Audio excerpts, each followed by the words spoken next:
What's going on, everybody? It's ETAPRIME back here again. Today we're going to be taking a look at the all-new ELO Vagabond. This has been on my radar for quite some time, and I've seen prototypes pop up here and there over the last 7-8 months. And the overall design of this new model has definitely changed, and in my opinion, for the better. But what we've got here is a full-size USB Type-C telescopic controller with Hall-based analog sticks, Hall-based triggers. They do have their own software over on iOS and Android, so you can fully program this unit. It works with phones like the iPhone 15. It'll also work with 8-inch Android tablets like the Lenovo Y700, Galaxy S24 Ultra, and even the iPad mini. So when it comes to these USB Type-C mobile controllers, I do like the larger designs.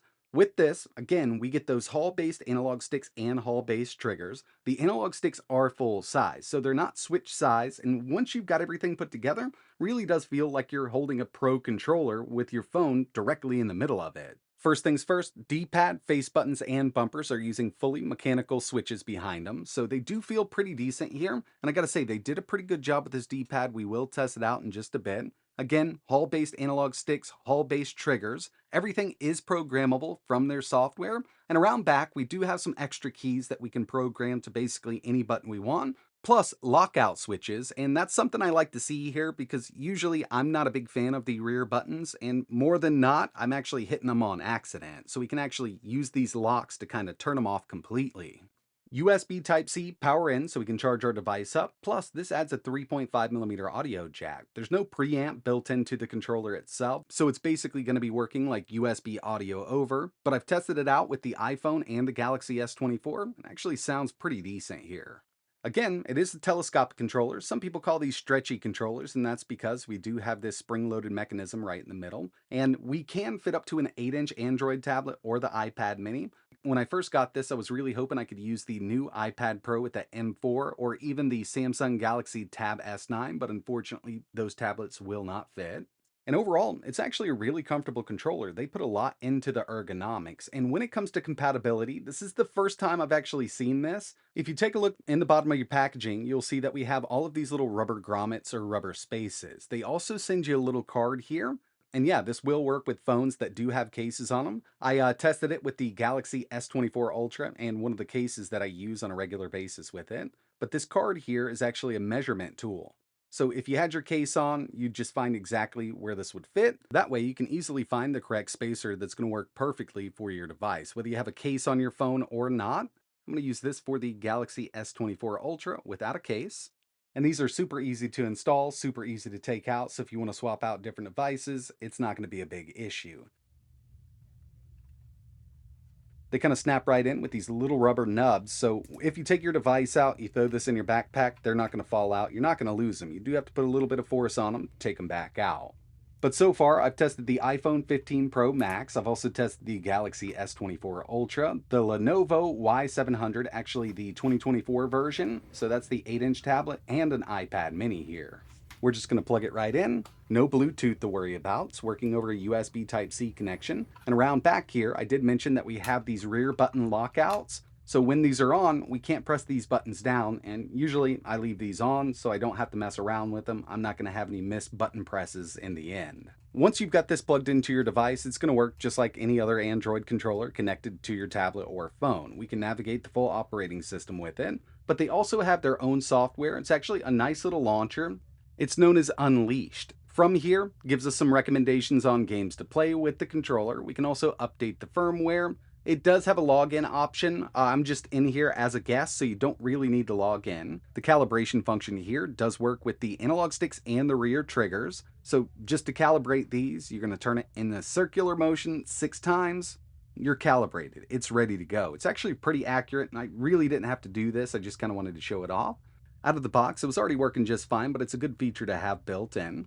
We've also got full button mapping, so we can remap any of the buttons on the controller.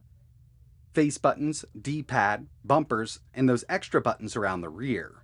So yeah, software is looking pretty fleshed out, but at the time of making this video, it is missing one feature, but in the app, it does state that it's coming soon. We don't have any way to map these physical buttons to on-screen touches. You will have to use a third-party app to get this to work with something like Genshin Impact, at least on Android. Remember, with iOS, it already works there. It'll also work with Call of Duty Mobile over there, no problem at all. We can also change the brightness of the LEDs around the analog sticks, but remember, it's not RGB, it's a single color. I always like using this gamepad tester here just to make sure everything goes back into place once you're done using it. And when it comes to the linear action on the triggers, it's got a nice throw to it. This is great for racing games, so you can kind of feather that gas and brake. It's got a very accurate linear action to it.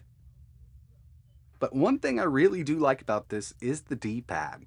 I'm not a huge fan of mechanical switches when it comes to a D-pad. I'd much rather have a conductive pad underneath it, but the way this is shaped and the way they've set this up, I can tell they put a lot of time into this D-pad here, especially when it comes to fighting games. Not getting caught on the shape of the D-pad, roll is really nice, and it's very accurate. I can tell they put a lot of time into this. And of course, we've got those Hall-based analog sticks. The feel on these is nice, and they are full size, so you don't have to worry about those smaller Switch-style analog sticks. And since they're based on magnets, not using a physical connection, you also don't have to worry about drift down the road. So far, just testing it out like this, I mean, it feels like a solid controller, but we definitely need to test out some games to see how it performs. So first up, we've got Minecraft. This is one of those games I always like running into with these controllers just to make sure it works, because the compatibility on this game when it comes to controllers on Android is second to none. It'll even work with the keyboard. If it works with this, then most of the other games that do support physical controllers will work, but there are some exceptions here. For instance, Call of Duty Mobile is one of those games that only supports certain controllers, and right now this isn't working on Android, but it is working inside of iOS. I also wanted to test out a little bit of cloud gaming, so we've got Xbox Cloud Gaming, or xCloud. I don't even know what they changed the name to. Checking out these linear triggers, even connected to their server over Wi-Fi streaming this game, I can still use these linear triggers just like I would with playing it, let's say, directly on Xbox or directly on PC. Kind of feathering that gas, got some launch control going here with it. Since we've got some nice throw here, it works great for launch control and drifting. Definitely wanted to get into some D-pad testing, so we've got Marvel vs. Capcom 2 using Redream here. Love the roll on this thing. Again, the way they've shaped this D-pad, your thumb doesn't get caught on it. And yeah, it's actually really great for fighting games. And finally, I wanted to show this off with the iPhone. We've got Call of Duty Mobile, and I know it might sound a little odd given that I personally do love controllers for everything, but with this game here, I've not been a big fan of using a controller with it, mainly because a lot of the controllers that I've tested with this game are a bit wonky, and of course you can go in and adjust the sensitivity. But with this, I didn't have to do anything. It actually feels like a nice experience with Call of Duty Mobile, at least on the iPhone right now. I've not tested this with Android. Again, that feature is coming. So we'll be able to map the physical buttons to on-screen touch points. And who knows, I mean, this might be a supported controller through Call of Duty Mobile down the road. But right now, that was the first thing I wanted to test out. It just wouldn't work with Android without a third-party mapper.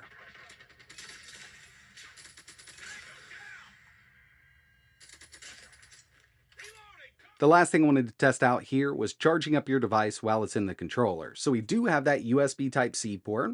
I've got a battery bank here that'll give me the amperage and the voltage. We can multiply those and find out how many watts this is charging our device at.